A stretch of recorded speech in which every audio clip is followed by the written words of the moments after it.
पवित्र पवित्र पवित्र अति पवित्र स्वर्गीय पिता, धर्ममय धर्ममय धर्ममय, राजा मानंकर राजा, प्रभु मानंकर प्रभु और देव मानंकर देव, राजा मानंकर राजा ओ प्रभु मानंकर प्रभु। प्रिय रे समस्त मानव जाति मनुष्य जाति पाई एक सुंदर विषय, स्वर्ग राज्यरु प्रेमर वार्ता केवल आपण मानंक पाई। जो माने वाक्य को शुणुचंती आपण निज हाथ रे एक सत्य कहानी शुणुचंती। यह एक चक्षुष ऐतिहासिक विवरणी जहाँ समय सिद्ध हो रही और समग्र पृथ्वीर अगणित जीवन रे एक भिन्नता आनी। मु केउठारु आसीछि, मु काहीकि एठारे अछि, पुणी मु केउठकु जाउछि। आमे एही प्रश्न गुड़िक सहित संग्रह करू। ए कहानी आपणको आपणकर जीवनर प्राथमिकता गुड़िक सजाड़िबारे साहाय्य करिवो और आपणकर गभीरतम प्रश्न गुड़िकर उत्तर देव। स्वर्गराज्यर प्रेमर वार्ता केवल आपण मानंक पाई।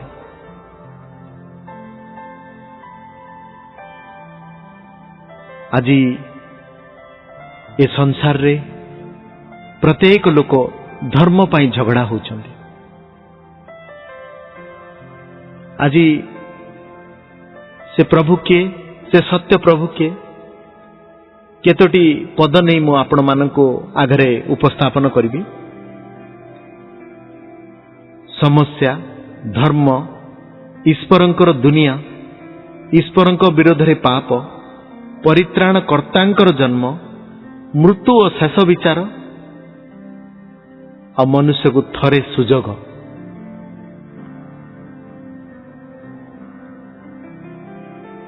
शुणंतु मोर भाई और भणी माने, जदि यही वाक्य को आपण माने ध्यान पूर्वक शुणिबे ताले आपण स्वर्गराज्यर प्रेमर वार्ता केवल आपण मानंक पाई यह जानी पारिबे। मन परिवर्तन कर, कारण स्वर्गराज्य सन्निकट। प्रथम देखिबा समस्या।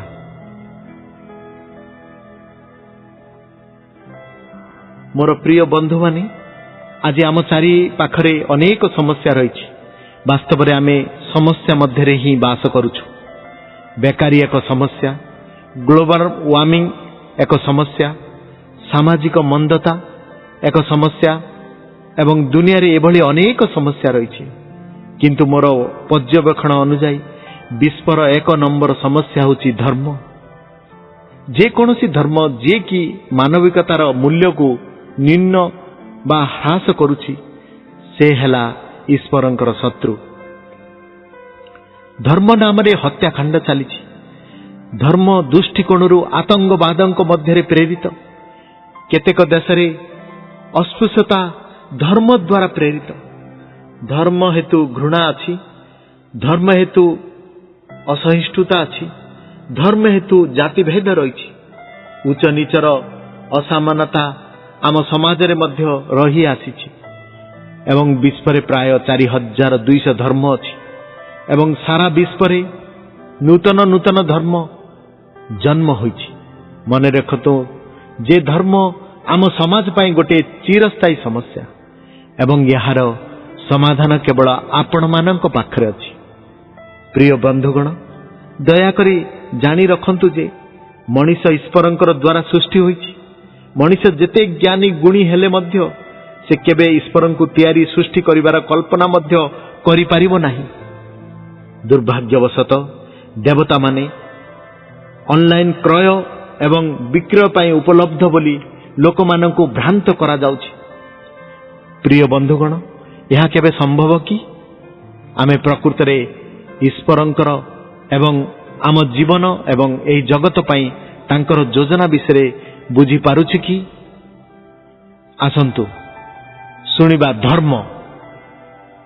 धर्म प्रिय बंधुगण, दयाकरी जानी रखंतु जे मनीष होची एक महान योजना सहित ईश्वरंकर सर्वश्रेष्ठ सृष्टि, किंतु मनीष पाप करी ईश्वरंकर विरुद्ध रे विद्रोह करी ईश्वरं को हराइला।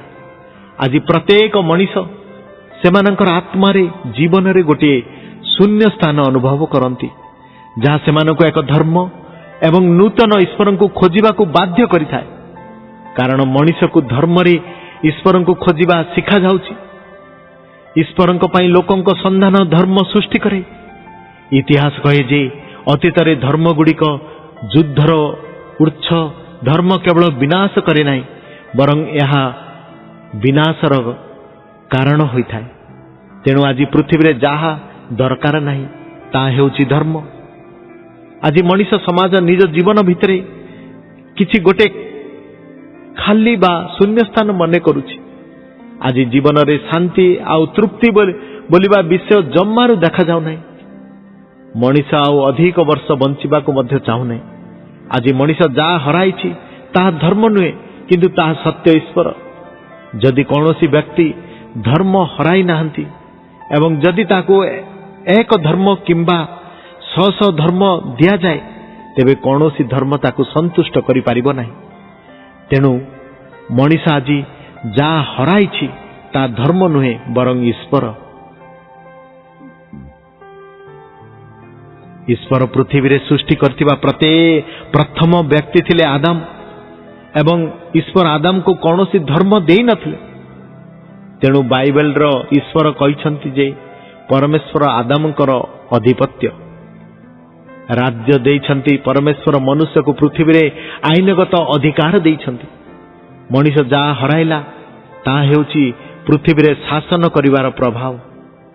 प्रथम व्यक्ति आदम ईश्वरंकर विरुद्ध रे विद्रोह कले एवं पृथ्वीर अधिपत्य और शासन करिवा क्षमता हराइले। तेणु जीशु ख्रीष्टंकर एही पृथ्वी को आसीबा एक नूतन धर्म आनिबा नुहे, बरं मनुष्य जहा पृथ्वी रे हराइछि ता पुनर्स्थापन करिबा। जीशु ख्रीष्ट एही जगत को कौनसी धर्म आनी नथिले किंबा कौनसी धर्म प्रचार करि नथिले। जीशु ख्रीष्ट ख्रिस्टियान धर्मर प्रतिष्ठता बोली कहिबा शिक्षा देवा संपूर्ण भूल अटे। मोर भाई और भौणी माने, सत्य होची धर्म सहित जीशु ख्रीष्टंकर कौनसी संपर्क नहीं। से पृथ्वी रे तांकर प्रथम वक्तव्य प्रचार करथिले, जहा माथ्यू 4 पर्व 17 पदरे मन परिवर्तन कर, कारण स्वर्ग राज्य सन्निकट। अनुतापर अर्थ निजर भावना आउ चिंताधारा को परिवर्तन करिबा। मनुष्य को तांकर चिंताधारा बदलेबा को पड़िबो जे एक धर्म किंबा सरकार सेमानंकर समस्या समाधान करी सेमानंको अनंत मृत्युर रक्षा करि पारिबे नाही। जीशु ख्रीष्ट पृथ्वी रे स्वर्गीय सरकार प्रचार करबा को आसीथिले एवं स्वर्ग रे उपलब्ध थिबा समस्त आशीर्वाद विषय प्रचार करिबा। आज पृथ्वीर 1 नंबर समस्या होची धर्म एवं दुनियार 2 नंबर समस्या होची सरकार। प्राय प्रत्येक देशर निज सरकार रे समस्या रही।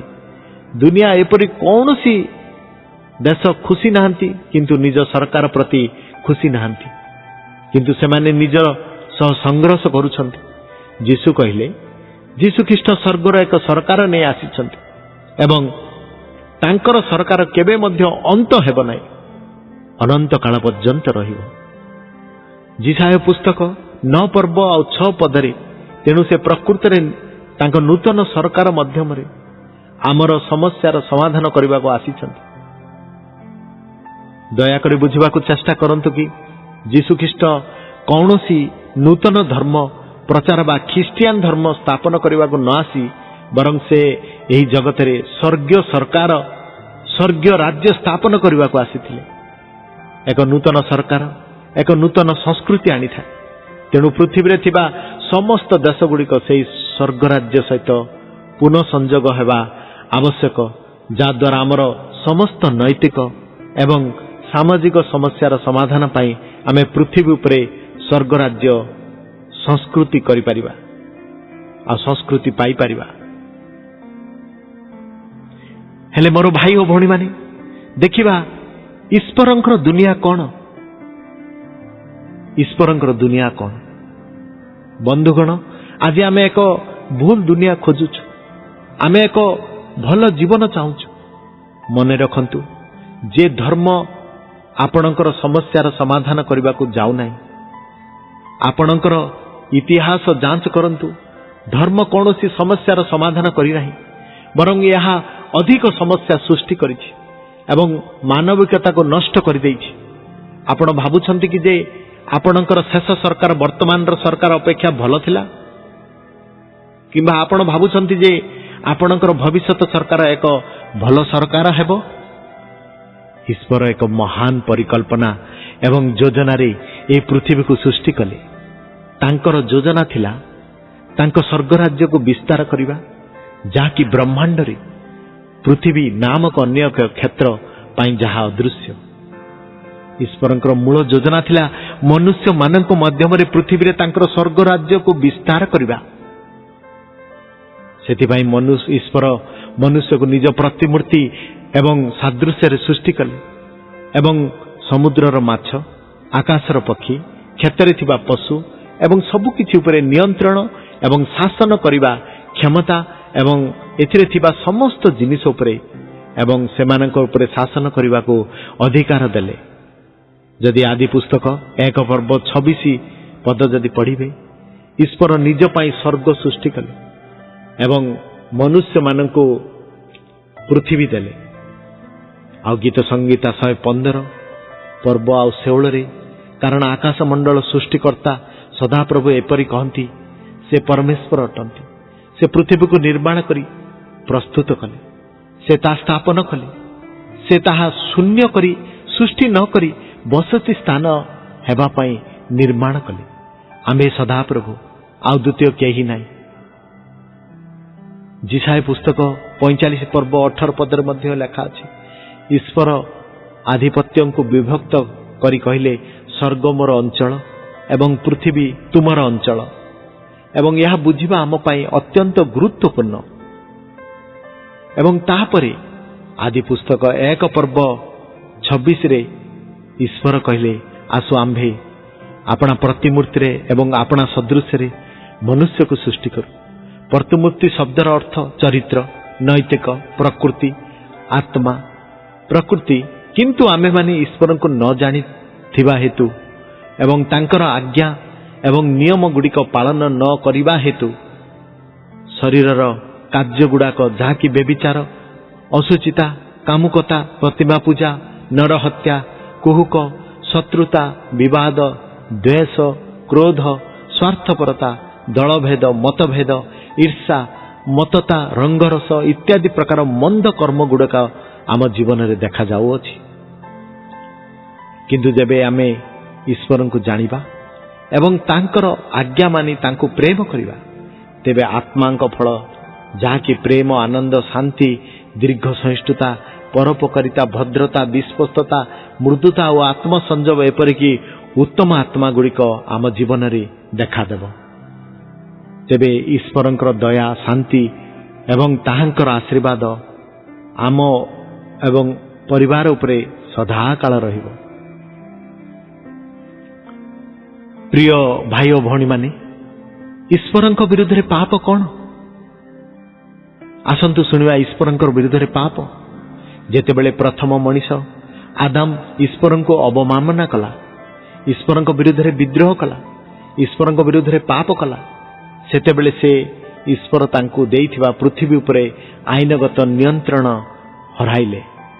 से परिस्थिति उपरे नियंत्रण हराइले। सेई दिन ठारू मनुष्य परिस्थितिर दास होई गले। जहाँ से व्यक्ति एकदा मनुष्य पृथ्वी को नियंत्रण करथिले, शासन करथिले एवं प्राधान्य विस्तार करथिले, से समस्त अधिकार को, शक्ति को, क्षमता हराइला। प्रथम नारी को पाप हेतु परमेश्वर कौन कहले सुनंतु। तहु ईश्वर नारी को कहले, आम्भे तुमर गर्भवेदना अतिशय बढ़ाइबा, तुमे व्याथरे संतान प्रसाव करिवो, पुणी स्वामी प्रति तुमर बासना रहिबो, से तुम्भ उपरे कर्तृत्व करिवो। प्रिय बंधु, यही सत्य एवं यही धारा सृष्टि ठारू आज पर्यंत चली आसी। आपण निरीक्षण करिथिबे जे नारी जेते बुद्धिमती जेते शिक्षित हेले मध्य तांकु स्वामींकर अधीन रे ही रहिबा को पडुछि एवं प्रत्येक स्त्री प्रसव कला बेले कष्ट क्लेश दे जाई थांती, कारण यह थिला ईश्वरंकर स्त्री को प्रति क्रोध। आ से प्रथम मानव आदम को कहले, जेउ वृक्षर फल खाइबा विषय आंबे तुमको आज्ञा दे कहिथिलु ता खाइब नाही, तुमे अपना भार्यार कथा सुनी ता खाई अछ, एणु तुम्भ सकाशु भूमि शापग्रस्त हैला। तुमे जाव जीवन क्लेश रे तहिरु भक्ष्य पाइब, तहिरे कंटा और पोखरा गछ जातब, पुणी तुम्हे क्षेत्रर शाक भोजन करिब। तुमे जेउ मूर्तिकार गृहीत हेल तहिरे न मिसिबा पर्यंत तुमर मुखर झाड़े आहार करिब, जेहेतु तुमे धूली और धूली रे पुनर्बार मिसिजिव। आदि पुस्तक 3 पर्व 16 पद ठारू 19 पद मध्य आज आपण देखंतु जीवन बंची पावा पाई देशर प्रधानमंत्री हेले मध्य तांकु कर्म करी ही बंचिबाकू पड़ुछि। जणे भिकारी मध्य भिक मागिबा कर्म ही बंचु अछि, किंतु आमे जदि तांको पाखकु आसीबा आमर समस्त पाप अपराध को अनुताप करी से पवित्र प्रेमी दयालु ईश्वरଙ୍କ निकटरକୁ जाऊ, तेबे से आम मानकु उत्तम वस्तुरे आत्मिक शांति रे तृप्त एवं परितृप्त करने को सदा प्रस्तुत अछंती। हेले भाई और भौणी माने, परित्राणर कर्तांकर जन्म कौन होइतिला देखिबा। परित्राण कर्तांकर जन्म केबे हेतिला? बंधु, तांको जन्मर हजार हजार वर्ष पूर्व जीशु ख्रीष्टंकर जन्म विषय भविष्यवाणी करा जाउथिला। जन्म स्थान विषय भविष्यवाणी करा जाइथिला, तांको नाम भविष्यवाणी करा जाइथिला, तांकर कार्य भविष्यवाणी करा जाइथिला एवं जीशु ख्रीष्टंकर जन्म सहित समस्त भविष्यवाणी गुड़िक पूर्ण हैला। जीशु ख्रीष्ट तांकर पार्थिव सेवा आरंभ करथिले जेतेबेले तांको 30 वर्ष बयस होइथिला एवं जीशु ख्रीष्ट केबे मध्य कौनसी धर्म प्रचार करनथिले। जा विषय से प्रचार करथिले ता हेउची स्वर्ग राज्य।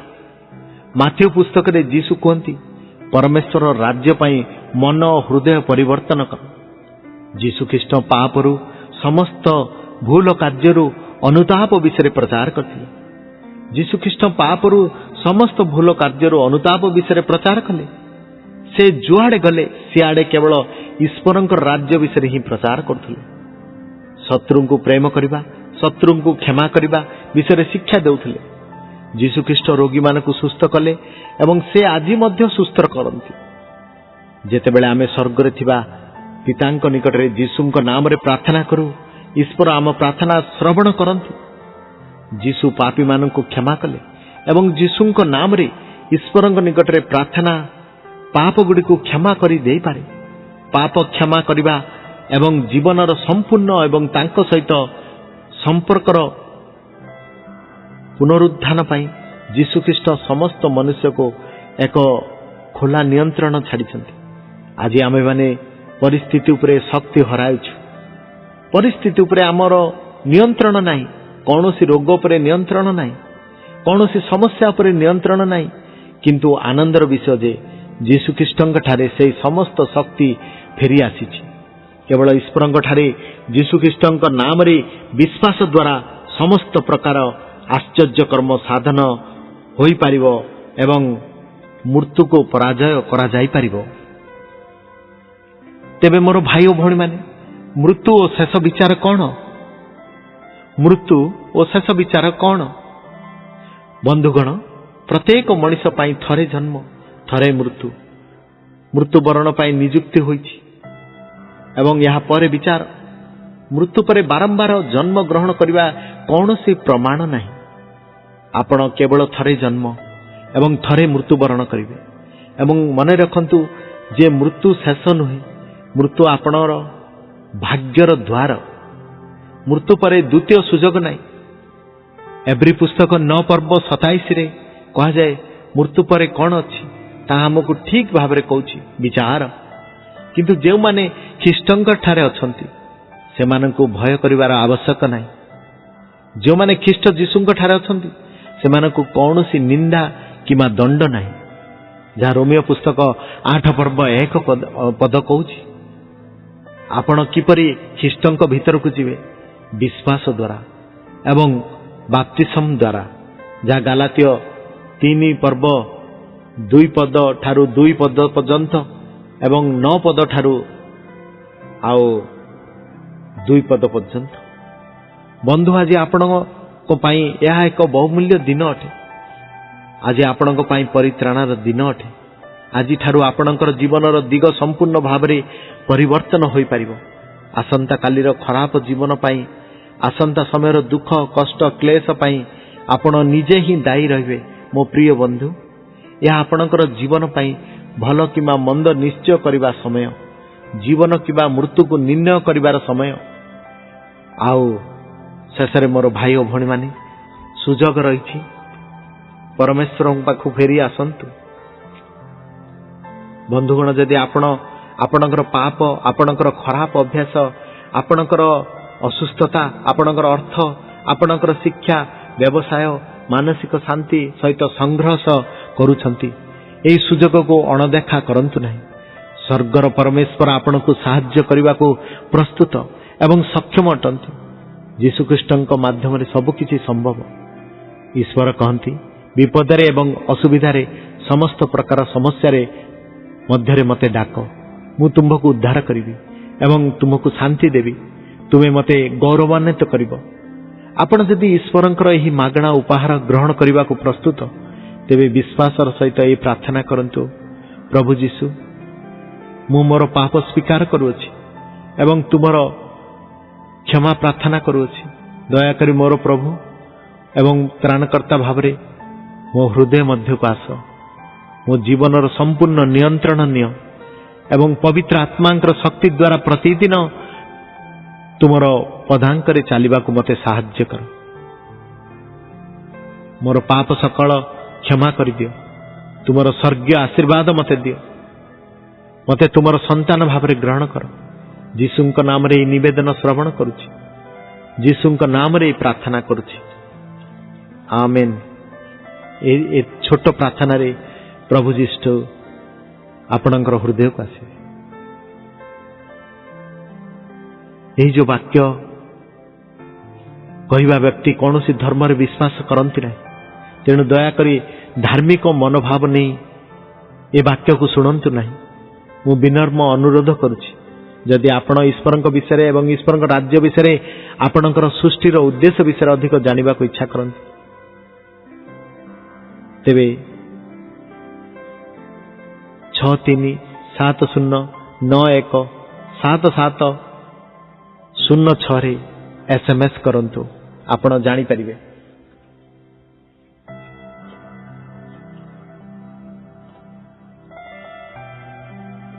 ମନୁଷ୍ୟ ଭିତରେ ଗୋଟିଏ କ୍ୱେଶ୍ଚିନ୍ ଅଛି, ମୁଁ କେଉଁଠାରୁ ଆସିଛି, ମୁଁ କାହିଁକି ଏଠାରେ ଅଛି, ପୁଣି ମୁଁ କେଉଁଠିକୁ ଯାଉଛି। ଆମେ ଏହି ପ୍ରଶ୍ନଗୁଡ଼ିକ ସହିତ ସଂଘର୍ଷ କରୁଛୁ। ଆସନ୍ତୁ ଶୁଣିବା, ମୁଁ କେଉଁଠାରୁ ଆସିଛି। ଈଶ୍ୱର ଜଗତକୁ ସୃଷ୍ଟି କରିଥିଲେ ଏବଂ ତାଙ୍କ ମଧ୍ୟରେ ଆପଣା ଅନ୍ତର୍ଭୁକ୍ତ। ପ୍ରଥମେ ଈଶ୍ୱର ଯେପରି ସୃଷ୍ଟି କରିଥିଲେ, ଠିକ୍ ସେହିପରି ଭାବରେ ପ୍ରତ୍ୟେକ ବିଷୟ ଉତ୍ତମ ଥିଲା। ମାତ୍ର ବର୍ତ୍ତମାନ ଆମେ ସମସ୍ତେ ଭୁଲ ବିଷୟକୁ ମନୋନୟନ କରି ଭୁଲ କାର୍ଯ୍ୟ କରୁଛୁ। ଆମେ ଈଶ୍ୱରଙ୍କ ପୃଥିବୀରେ ବାସ କରୁଅଛୁ, ମାତ୍ର ଆମ ନିଜସ୍ୱ ମାର୍ଗରେ ଯାଉଅଛୁ। ଆମେ ଈଶ୍ୱରଙ୍କ ଆଦର୍ଶ ଅନୁସାରେ ଜୀବନ କାଟିବାରେ ବିଫଳ ହୋଇଛୁ, ସେଥିପାଇଁ ଦୋଷୀ ଅଟୁ। ବାଇବେଲ ଏହାକୁ ପାପ ବୋଲି କହେ। ଆମର ପାପ ଆମକୁ ଈଶ୍ୱରଙ୍କ ଠାରୁ ବିଚ୍ଛିନ୍ନ କରିଛି। ଆମେ ଆଉ ପାପ ଆଉ ଈଶ୍ୱର। ଜହନ 3 ପର୍ବ 19 ଆଉ ସେଇ ବିଚାର ହିଁ ଜଗତରେ ଜ୍ୟୋତି ପ୍ରକାଶିତ ହୋଇଅଛି। ଆଉ ଲୋକମାନେ ଜ୍ୟୋତି ଅପେକ୍ଷା ବରଂ ଅନ୍ଧକାରକୁ ଭଲ ପାଇଲେ, ଯେଣୁ ସେମାନଙ୍କର କର୍ମ ସବୁ ମନ୍ଦ। ଆମେ ନିଜ ନିଜ ବିଷୟରେ ଉତ୍ତମ ଅନୁଭବ କରିବାକୁ ଚାହୁଁ, ମାତ୍ର ଆମେ କେବଳ ସେତେବେଳେ ପ୍ରକୃତ ଅର୍ଥର ଅନୁଭୂତି ପାଉ ଯେତେବେଳେ ଆମେ ଆମର ସୃଷ୍ଟିକର୍ତ୍ତାଙ୍କ ସହିତ ସଂଯୁକ୍ତ ହେଉ। लोक माने विभिन्न उपाय ईश्वर निकट को जीवार मार्ग पाइबा को चेष्टा करते, मात्र सेमानकर प्रचेष्टा सब विफल हुए। आमर पाप गुड़िक ईश्वर और आम मध्य एक प्रतिबंधक अटे। तापर द्वितीय कथा है, मु कहीं एठारे अच्छी, मु कहीं एठारे अच्छी। ईश्वर आपण को अत्यंत प्रेम करती और प्रति बदल रे आपण मध्य जेपरि तांको प्रेम करिवे यह से चाहती। आपण तांकर प्रेम जोगु और आपणकर सहित एक व्यक्तिगत संपर्क रखिबा पई रहिथिबा तांकर इच्छा जोगु एठारे अछंती। आपण आपणकर निजस्व प्रचेष्टा जहाँ करि पारिबे नहीं, ईश्वरंकर पुत्र जीसु आपणकर निमंते क्लेश उपरे मृत्युवरण करिबा पई पृथ्वी को आसीबा द्वारा ताहा करिथिले। से आपणकर पाप पई दंड ग्रहण करथिले। जीसु पिता ईश्वर और आपणक मध्यरे मार्ग होइथिले। ईश्वर निकट को जीवार भूल मार्ग। आमे पापी और अबाध्य, धर्म नैतिकता आत्म उन्नति दर्शन उत्तम कर्म आ मझिरे रहिला पाप, तापटे रहिले ईश्वर पवित्र और सिद्ध। जहन 14 पर्व 6 पदरे परमेश्वर कहती, जीसु कहती, मु पथ सत्य और जीवन, मो दे नगले कई पितांक निकट को जाए ना। ईश्वर निकट को जीवा मात्र एकमात्र मार्ग पवित्र ईश्वर जीसु ख्रीष्ट। जहन 3:16 कहे, कारण ईश्वर जगत को एडे प्रेम कले जे से आपना अद्वितीय पुत्र को दान कले, जे केही ताहांक ठारे विश्वास करे से विनष्ट न होई अनंत जीवन प्राप्त हो। आ जहन 14:6 कहले, पुणी ईश्वर जीसु को मृत्यु उठाइबा द्वारा यह प्रमाण करथिले जे से जीवनर मार्ग भावरे जीसुंकर मृत्यु को ग्रहण करिसेंती। सेतिपई जीसु ख्रीष्ट आम निमंते पितांक निकट पहुंचबार एकमात्र मार्ग अटंती। आ शेष पद है, मु केउ ठाकु जाउछि। तीनोटी कथा, मु केउ ठारु आसीछि, मु काहे के एठारे अछि, आ मु केउ ठाकु जाउछि। मनुष्यर प्रश्न, मु केउ ठाकु जाउछि।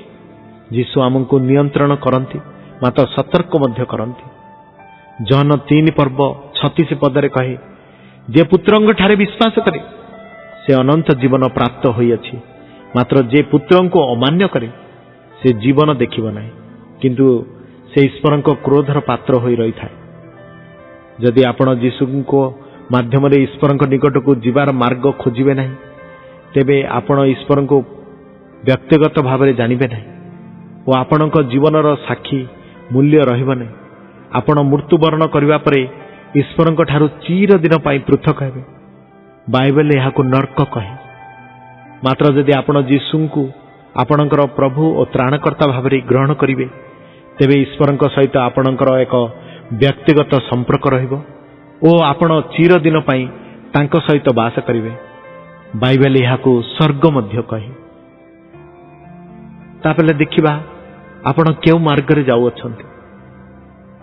जीसु कहिथिले, सत्य सत्य मु तुम मानकु कहूछि, जे मोर वाक्य शुणी मोर प्रेरणकर्ता को विश्वास करे से अनंत जीवन प्राप्त होई अछि। पुणी से विचारित न होई बरं मृत्यु को अतिक्रम करी जीवन रे प्रवेश करी अछि। जहन 5 पर्व 24 पदरे कहिली, ख्रीष्टंक बिना विनष्ट नरक, स्वर्ग होची ख्रीष्टंक सहित परित्राणर प्राप्त। मु ईश्वर निकट को जीवार मार्ग किपरि पाइबी? आपण 3टी पदरे ईश्वर निकट को जीवार मार्ग पाइबे। जहन 8 पर्व 11 रे जदि देखिबे, आपण जे जने पापी या स्वीकार करी पापरु फेरंतु। आ जहन 1 पर्व 29 रे विश्वास करंतु जे जेतेबेले जीसु ख्रीष्टंक उपरे मृत्युवरण करथिले, विश्वास करंतु जे जेतेबेले जीसु क्रूस उपरे मृत्युवरण करथिले, सेतेबेले से आपणकर समस्त पापर दंड ग्रहण करथिले और मृत्यु को जय करिबा पई से पुनर्बार उठिथिले।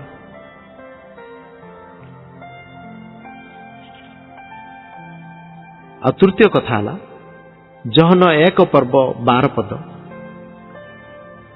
जीशु को आपणकर प्रभु त्राणकर्ता भाव ग्रहण करंतु मागंतु मात्र जेते लोक ताहांको ग्रहण कले अर्थात जो माने ताहांको नाम रे विश्वास कले से समस्त को से ईश्वरंकर संतान हेबा निमंते अधिकार देले। आपण एपरि भाबरे गोटे छोट प्रार्थना मध्य करि परिबे। आपण जीशु ख्रीष्ट को आपणकर प्रभु त्राणकर्ता भाव ग्रहण करबा पई ए प्रार्थना को व्यवहार करि परिबे। सठिक शब्द गुरुत्वपूर्ण नुहे मात्र आपणकर हृदयर मनोभाव गुरुत्वपूर्ण अटे। प्रभु जीशु मु आपण को केते अधिक आवश्यक करे ता देखैथिबार आपण को धन्यवाद। मो निमंते क्रूस उपरे मृत्युवरण करथिबारु आपण को धन्यवाद दउछि। दया करी मोर अतीतर समस्त विफलता और पाप को क्षमा करंतु, मते सूची करंतु और आपणक सहित नूतन भावे जीवन आरंभ करिवारे साहाय्य करंतु। मु वर्तमान आपण को मो जीवन मध्यरे मोर प्रभु और त्राणकर्ता भावरे ग्रहण करियछि। मोर समस्त हृदयर सहित आपण को प्रेम और सेवा करिवारे मते साहाय्य करंतु। आमेन। जीशु कहिथिले जहन 6 पर्व 37 पदरे पिता जे समस्त को मते दान करंती से माने मो निकट को आसीबे आ जे मो निकट को आसे ताको कौनसी प्रकार बाहर करि देबी नाही। तेनु प्रिय भाई और भणी माने जीशु ख्रीष्टंकर जणे अनुगामी हेबा एवं आनंददायक यात्रार केवल आरंभ मात्र। जीशु याकू पुनर्जन्म प्राप्ति बोली कहिथिले जहन 3 पर्व 3 रे। यार अर्थ होची वर्तमान आपणकर स्वर्गस्थ पिता भावरे ईश्वरଙ୍କ सहित आपणकर एक व्यक्तिगत संपर्क अछि। आपण एकाकी नुहंती। ईश्वर आपणकर सांत्वना दाता हेबा पई आपणको समस्त सत्य मध्य को कढ़ाई नेबा पई स्वर्गरु पवित्र आत्मा को प्रेरण करथिले जा जौन 14 पर्व 26 रे आ जहन 15 पर्व 26 रे आ जहन 16 पर्व 12 पद ठारू 15 रे देखिले जानि परिबे। से ईश्वरଙ୍କ ପାଇଁ प्रत्येकटी दिन बंचिबारे ओ से आपणक जीवन रे जो परिवर्तन आनिबा को इच्छा करंती ताहा ग्रहण करिबारे आपणको साहाय्य करिवे। आपण जेपरि जीशु ख्रीष्टंकर जणे अनुगामी भावरे वृद्धि पाई परिवे एथि पई तांकर शक्ति उपरे निर्भर करि परिवे। जीशुंकर जणे अनुगामी हेबा मध्यरे गोटे समग्र नूतन जीवन रो अंतर्भुक्त अटे।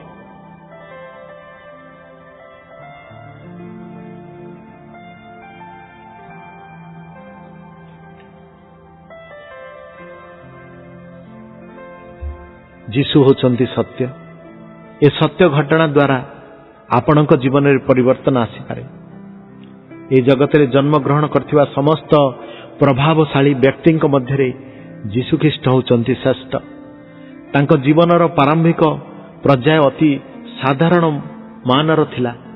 ए संपर्क रे जो माने अवगत थिले से माने हुए तो कल्पना सुद्धा करि नथिबे जे एई व्यक्ति मानव इतिहास रे परिवर्तन सृष्टि करिवे।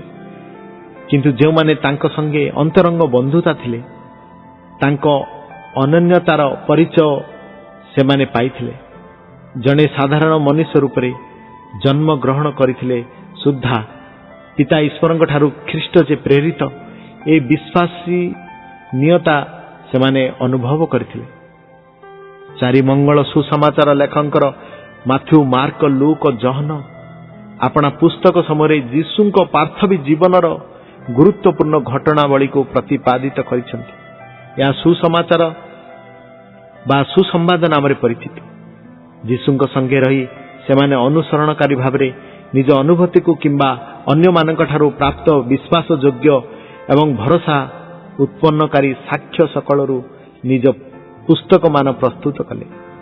यद्यपि सेमानक मध्यरु 2 जण जीशुଙ୍କ जन्म तथा जीवनर प्रारंभिक पर्यायरु घटना मान उल्लेख करंती तथापि सेमाने तांको जीवनर शेष 3 वर्षर घटनावली को केंद्र करी अपना विवृत्ति प्रदान करछन्ति।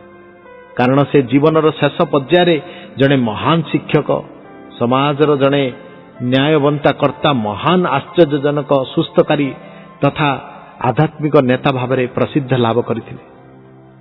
सहस्र वर्ष पूर्वे विभिन्न भाववादी माध्यम ईश्वर दत्त प्रतिज्ञात सुसंवाद जीशुଙ୍କ आगमनर सफल है। मार्क ए संपर्क में सूचना दे निज पुस्तक लेखिबा आरंभ करिसंति। सेही प्रतिज्ञात सुसंवाद होची परमेश्वर जने त्राणकर्ता को प्रेरण करिवे। से मसीह बा मनोनीत राजा नाम रे परीक्षात हेबे। ताहांक द्वारा परमेश्वर महान योजना अर्थात समस्त मानव गोष्ठी एही राजा प्रशासन बा साम्राज्यर अंतर्भुक्त साफल्य मंडित हेबा।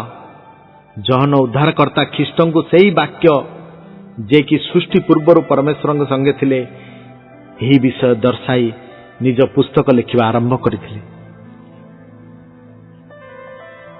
अनेक लोक आम मानक मध्य घटी जाइथिबा घटना गुड़िकर विवरणी लेखिबा पई चेष्टा करिसंती। जो माने ए घटना गुड़ी को निजे आरंभरू देखिचंती एवं लोक मानक मध्य तांकर वार्ता प्रचार करी परमेश्वर सेवा करिसंती। सेही मानक ठारू जो विषय आमे माने शिक्षा करिछु ठीक सही सब कथा से माने लिखि अछंती।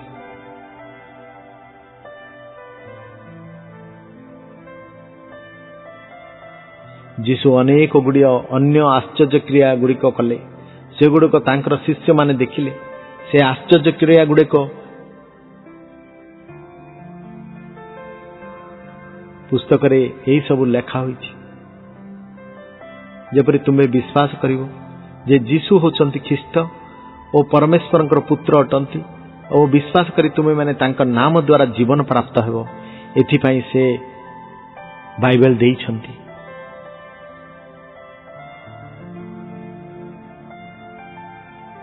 प्रिय बंधु और प्रिय श्रोतागण, प्रिय रे मोर भाई और भौणी माने,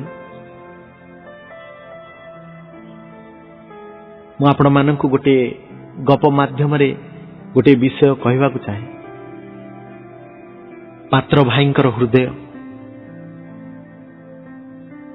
पात्रर घर गोटे मफसल गाँ रे दिने से रास्ता मझे खेलुथिले। से समय जड़े भद्र व्यक्ति से बाट दे जाउथिले। पात्र पाखरे टिके अटिकी जाई से कथावार्ता करने को चाहिए। कथा मझे से पात्र को पचारे, तुम्हें जीशु को जान कि? पात्र कहला, मु तांको जाने नहीं। से किए? तापर से भद्र व्यक्ति कहले, बहुत वर्ष पूर्वे गोटे गुहाल घरे जीशुंकर जन्म होइतिला। जदिओ से अति दयनीय अवस्था जन्म होइतिले, किंतु से दिन स्वर्गदूत माने तांकर प्रशंसा गान करथिले एवं केतेक विद्वान व्यक्ति तांको प्रणाम करने को आसीथिले। पात्र से कथा को बहुत मन ध्यान दे शुणुला एवं सही कथारे खूब प्रभावित होइतिला। से भाबुथिला जे गृह शून्य होई रहिबा अवस्था किपरि होई पारे। से यहा मध्य भाबुथिला जे भोकिला पेटरे रही थंडारे थरी थरी रहिबार परिणाम कौन होई पारे। जीशु किपरि बढ़िबा को लागिले एवं संपूर्ण मनुष्य रूप धारण कले, ए विषय भद्र व्यक्ति बुझाइले। जीशु केबे मध्य मंद बा अन्याय काम करि नथिले। एक कथा जानी पात्र आश्चर्य होई गला। से भद्र व्यक्ति तांको अति धीर स्थिर रे बुझाइले, जीशु परमेश्वरकर एकमात्र पुत्र अटंती। परमेश्वर जगत को एपरी प्रेम कले जे जीशु को से यही कारण जगत को पठाइले, जेपरी से आम मानकर पाप निज उपर को नहीं क्रूस काठरे मृत्युवरण करिवे। पात्र पचारे, जदि से एपरी अद्भुत एवं आश्चर्य शक्ति संपन्न थिले, तेबे से निज को क्रूस काठ उपरे काहेकि मरिबा को देले। से भद्र व्यक्ति पात्र को बुझाई कहले, जदिओ जीशुंको पाखरे संपूर्ण शक्ति सामर्थ्य थिला, तथापि से निज पितांकर आज्ञाधीन थिले एवं से यह मध्य जानिथिले जे तांकु जगतर समस्त पाप निमंते निजर जीवन को बलि देबा को हबो। पात्र कहला, दयाकरी मते आहुरी जीशुंको विषय कहंतु। से दुहे टिके आग को जाई गोटे गछर शीतल छाई तले पहुंचिले। सेठारे भद्र व्यक्ति पात्र को आहुरी बुझाइबा को आरंभ कले। यह परमेश्वर अति अद्भुत प्रेमर विषय। जीशु आम मान को अत्याधिक प्रेम करती एवं आमर मित्र हेबा को इच्छुक करते, किंतु शैतान आमर आत्मार शत्रु अटे। ताको एही जगतर राजा बोली मध्य कहते। आज मध्य से जे कौन से आत्मा को नष्ट करदेवा सुजोगर अपेक्षार अच्छी। परमेश्वर वाक्य कहे आज तुम्हें मनोनीत कर तुम्हें कहार सेवा करिवो। महान उद्धारर पथ परित्याग करी जदि आमे विनाश पथरे जिबा तेबे आमे किपरि बंचिबा। समस्ते पाप करिसंती एवं ईश्वरंकर महिमार उणा पड़ी अछंती। जदि आमे निज हृदय को अन्वेषण करू आमे जानि पारू जे परमेश्वरंक दृष्टि रे ताहा कलुषित और तांको सम्मुख रे आमे बहुत संकोच और लज्जार सम्मुखीन हेबा।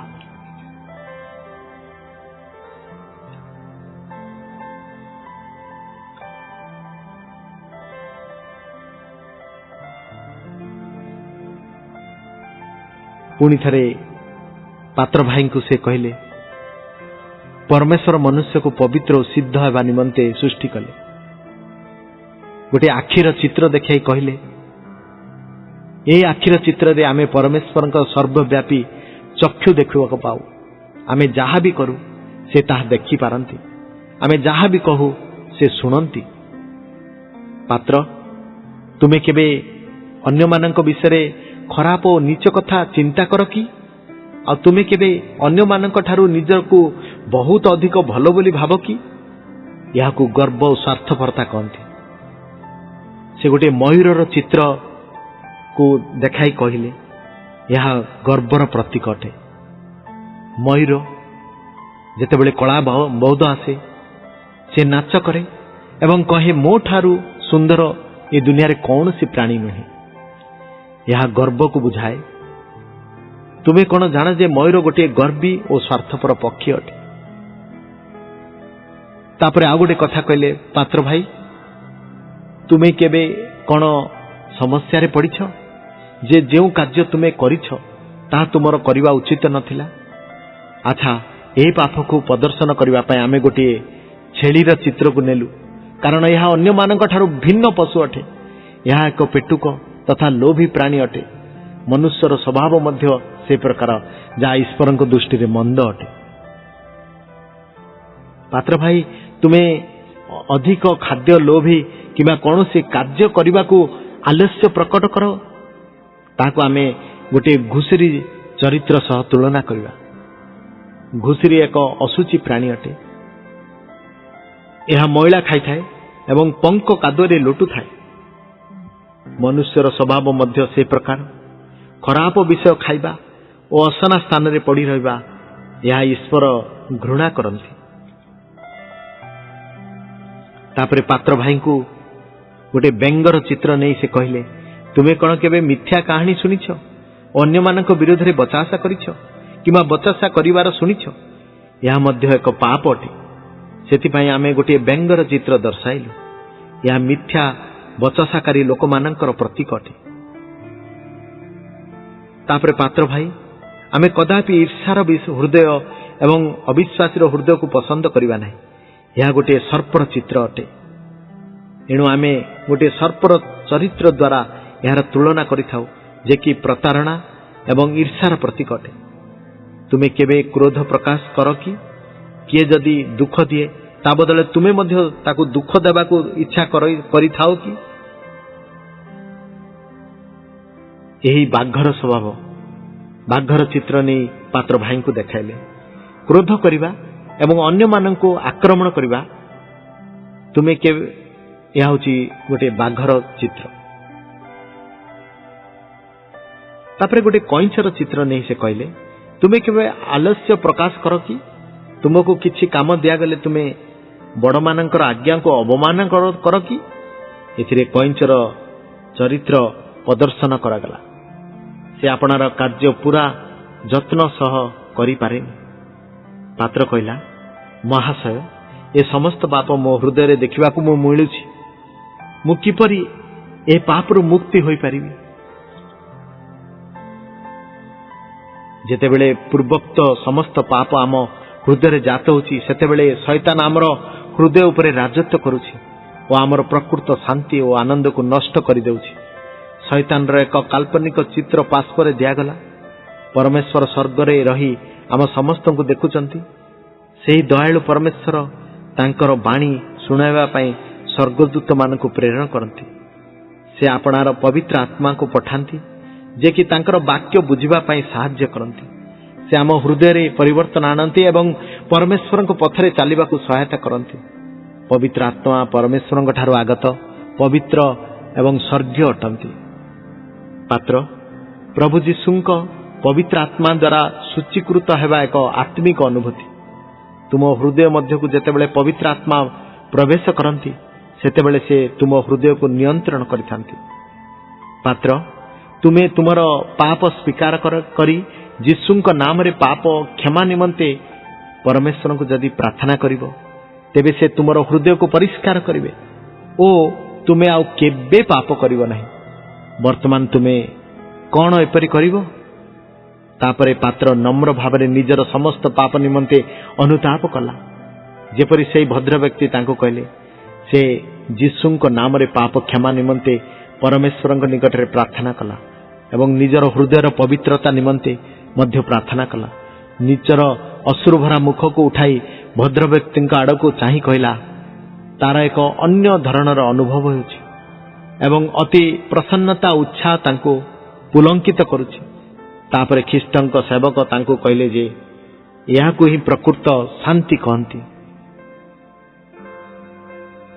हमर प्रिय प्रभु केते महान एवं अनुग्रहमय अटंती जे से सर्वदा आम उपरे तांकर दयार छाया रखी थांती। पवित्र आत्मा तुमर हृदय को प्रभावित करने को जेतेबेले यीशु ख्रीष्ट तुमर हृदय को आसिले सेतेबेले पवित्र आत्मांकर शक्ति तथा आलोक रे तांकर हृदय भरीगला। तापरे गर्व असुचिता असंजम क्रोध प्रतिशोधर चिंता खराब कहानी ए समस्त कथा तुम हृदय रे भविष्य रे आ स्थान पाइब नहीं। से भद्रभक्ति देखिले जे पात्र ए समस्त कथा बुझी पारुनी पुणी से कहवा को आरंभ कले कौन तुमर मने नाही कि मु कहितली यीशु तुमर पाप निमंते मृत्युवरण कले। प्रभु जीशुंक वचन आमे पवित्र बाइबल रु पढ़ू। देख मु द्वार सम्मुख रे ठिया होई आघात करूछि। जदि केही मोर स्वर सुनी द्वार खोलिबो तेबे मु भीतर को जाई प्रवेश करिवि।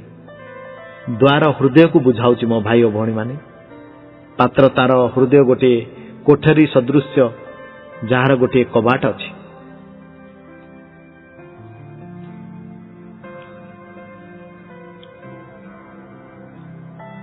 से द्वार मध्य से हृदय मध्य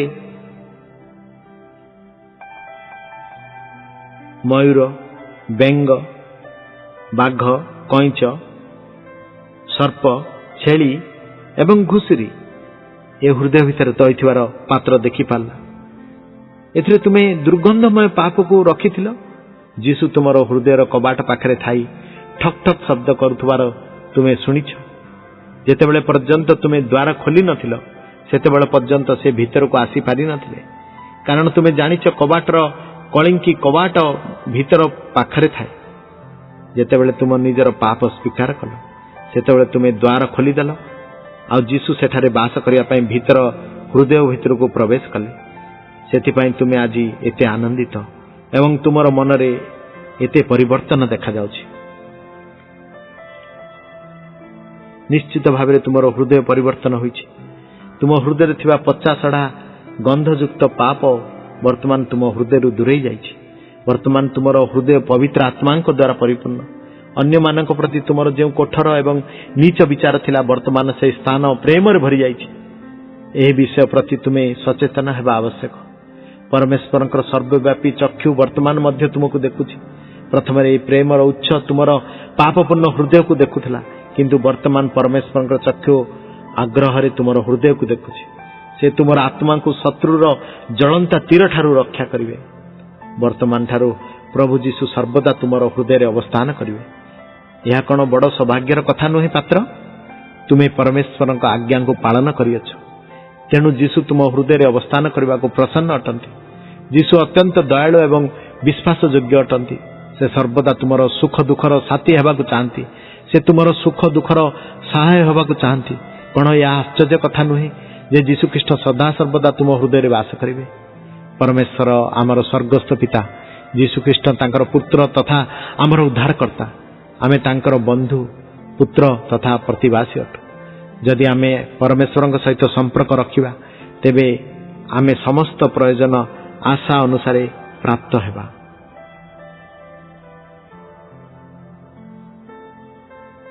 प्रथम करंतिय 2:9 रे जे जहा केही केबे चक्षुरे देखि नाही एवं कर्णरे सुनी नाही मनुष्यर मनरे जहा केबे प्रवेश करी नाही से समस्त विषय परमेश्वर अपना प्रेमकारी मानक निमंते प्रस्तुत करी रखिछन्ति। पात्र वर्तमान तुमर हृदय ए समस्त नूतन तुमे तुमर हृदय जीशु को उद्धारकर्ता रूपे ग्रहण कल। एबे ठारू तुमे ख्रीष्टंकर होई गल। जेपरि तुम शरीर को सुस्थ रखिबा निमंते प्रतिदिन खाद्य आवश्यक करूछ सेपरि तुम हृदय निमंते मध्य आत्मिक भोजनर आवश्यकता अछि। ताहले तुमे ख्रीष्टंक ठारे वृद्धि पाइब। बेले बेले बाइबल रे हृदय को आत्मा बा मनुष्यर अंतःकरण बोली कहा जाइछि। तुमर आत्मिक जीवन रे वृद्धि पाई जो खाद्यर आवश्यकता अछि ता हेउछि परमेश्वरंकर वाक्य अर्थात बाइबल। यार सहायतारे आमे आत्मिक जीवन रे वृद्धि लाभ करू। तुमे जान परमेश्वर तुमर स्वर्गीय पिता अटंती। तांक निकटरे प्रार्थना करिवार अर्थ कथावार्ता करिबा। आमे जगतर पितांक संगे जेपरि कथावार्ता करू सेही मध्य आम स्वर्गीय पितांक संगे कथा कहि पारू।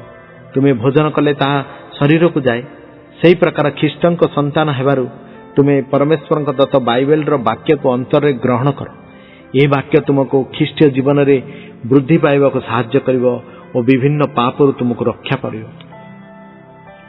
जेपरि परमेश्वर तुमको देखुचंदी और तुमर सुरक्षा करुचंदी सेपरि शैतान मध्य तुमको देखुची तुमको पाप आड़ को टाणी नेबा पई चेष्टा करुची। परमेश्वर जगतर प्रत्येक शिशु को भल पाती एवं जेपरि समस्ते तांक पाख आसीबे से चाहंती। मार्क 10:13 और 14 पद कहे। पूर्वर आमे बुझीचु जे शैतान तुमको देखुचंती और परीक्षा रे पकाइबा निमंते आकर्षण करुचंती जेपरि तुमे पुणी पाप रे पड़ी जाओ। तेनु सर्वदा सदा प्रभुंकर किपरि रहिबो से विषय तुमे सचेतन रहिबा आवश्यक। तुमको विस्पष्ट भाव में परमेश्वरंकर वाक्य को पढ़ा को हेबो एवं प्रार्थना रे लागी रहिबा को हेबो। जदि आमे हमर हृदय को परमेश्वरंकर वाक्य द्वारा पूर्ण न करी एवं प्रार्थना न करी ईश्वरंक ठारू दूरेई जिबा ताले सर्वदा आम प्रति निजर रखिथिबा नजर रखिथिबा शैतान हमको पापर फांदरे पकाई देबो। से एपरि किछि परिस्थिति सृष्टि कर देबो जेपरि आमे क्रोध ईर्षा बा घृणा मनोभाव प्रकाश करिबा मंद विचार बा विचासा प्रिय होई जिबा। से हमको निष्फल और असंजमी करिदेव। एपरि अधिक अधिक पाप आम जीवन रे आसी जीव। पात्र भाई तुमे जेबे अधिक परमेश्वर निकटवर्ती हबो शैतान प्रलोभनरु रक्षा पाइबा पई सेते अधिक शक्ति पाइबो। आमे निजको शैतान रा कबळरु रक्षा करिबा पई ईश्वर दत्ता समस्त सजा ग्रहण करिबा आवश्यक। यह एक युद्धर विषय। आमे हमर अंटा को सत्य रूपक कटिबंधन द्वारा बांधिबा धर्म रूपक बकुपटा शांतिदायक सुसमाचार निमंते सुसज्जित रूप पादुका पादरे पिंधि अटल होई रहिबा।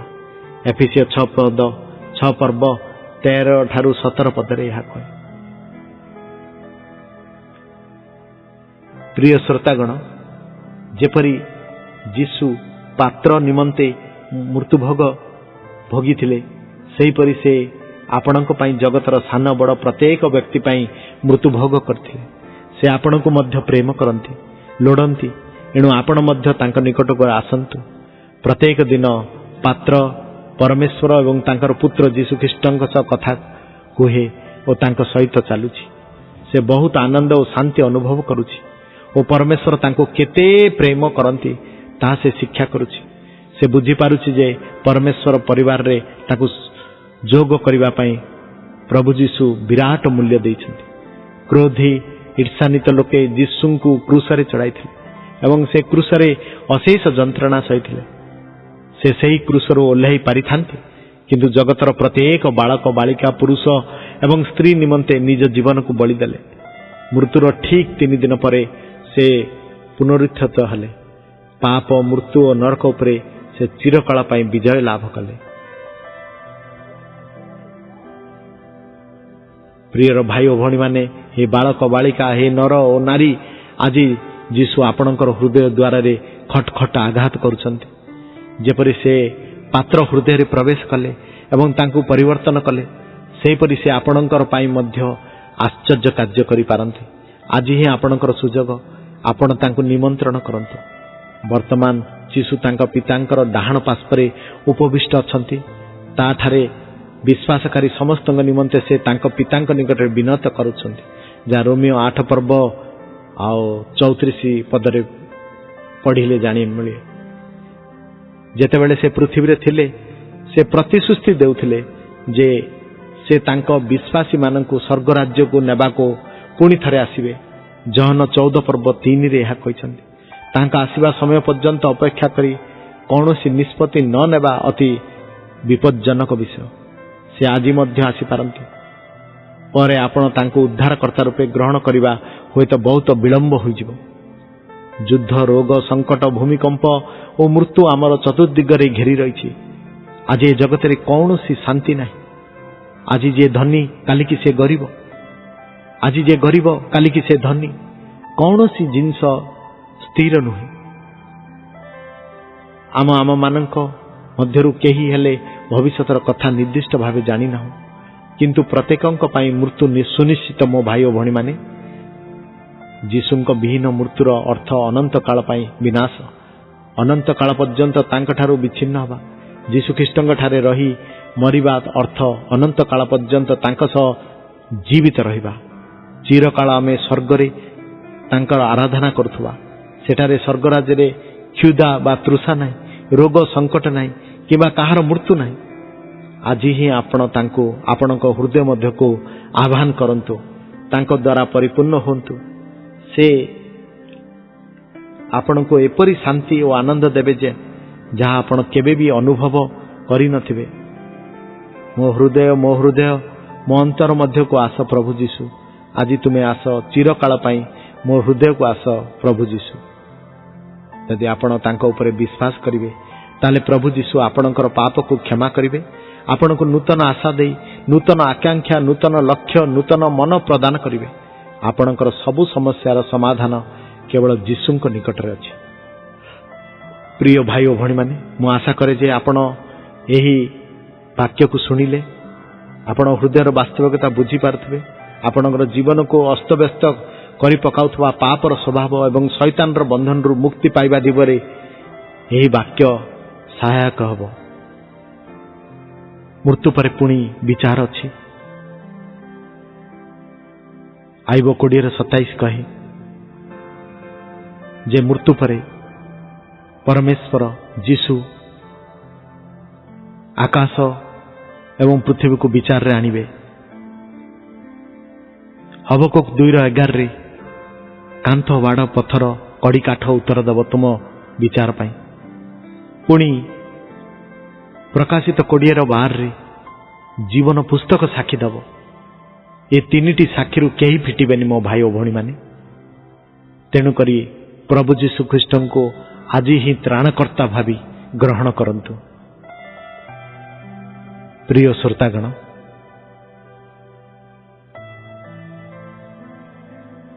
ଭାଇ ରାଉଳ ଭାଇଙ୍କର କଣ୍ଠରୁ ଏବଂ ପାତ୍ର